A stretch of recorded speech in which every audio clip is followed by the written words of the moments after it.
Hi everyone, my name is Lesego Serolong and I'm the founder of Bokamoso Impact Investments and Bokamoso Foods. Bokamoso is a social enterprise that uses business as a catalyst for social and economic impact in South Africa. Bokamoso Food focuses on providing training to young people in the space of agriculture, where we provide training and we also provide mentorship and offtake and access to markets as well. One of the mottos that I live by as a young person is that when I started business, I didn't have any experience. I just had the desire to really create sustainable change in South Africa through job creation. I had to throw myself out there and I had to take the risk. So that's the motto that I live by as a young person in South Africa, and something that I want you to always think about, that even when you are afraid, you need to take that first step. So that's my personal motto. Honestly, for me, it came as a surprise because I don't think I considered myself a quote-unquote like influencer, but I also feel honored to really share my journey with young people in particular about, how I started my business, because no one starts a winner, and doing business is really, really hard. And so one of the things that I really got excited about was being able to walk this journey with you, share about my experiences, like where I started, with the hopes that, it will help you in your individual business journey. I think for me, I got interested in agriculture and business in particular, especially after reading the statistics that, Africa imports so much food still from abroad. And for me, that didn't make sense given the fact that South Africa has so much land, and not just South Africa, but the rest of the continent has so much untapped, land that could be used to grow more food.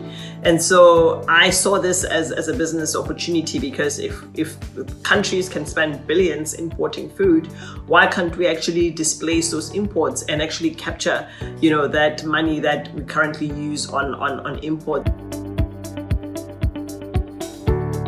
So I would tell my younger self that, you've done so well by actually taking the big steps of faith, even into the unknown, and really following your heart and your desire to really want to make a difference in people's lives.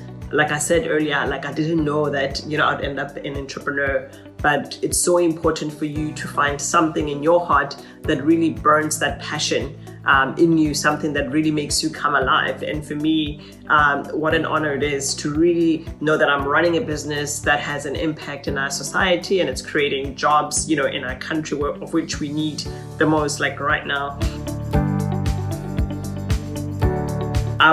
The advice that I would give to you as a young person is that, start small. This is a long journey. And the number one thing that I want to tell you is that don't be afraid to fail, because you will face so many failures, so many doors are going to be, closed, on your face. But those experiences, they build resilience. It doesn't mean that you need to stand there on the ground and not get up. Those things teach you to communicate with people. They teach you to hustle. So entrepreneurship, it's all about hustling. It's all about, facing your giants, even when you're afraid. It's all about going for that one big deal and doing what it takes. Just talking about the agricultural sector, there are vast opportunities that are there that are still untapped in the continent.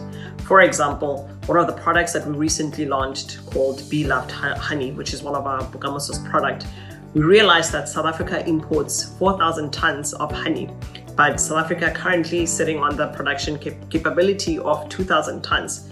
So, which means South Africa imports 70% of the honey that we consume.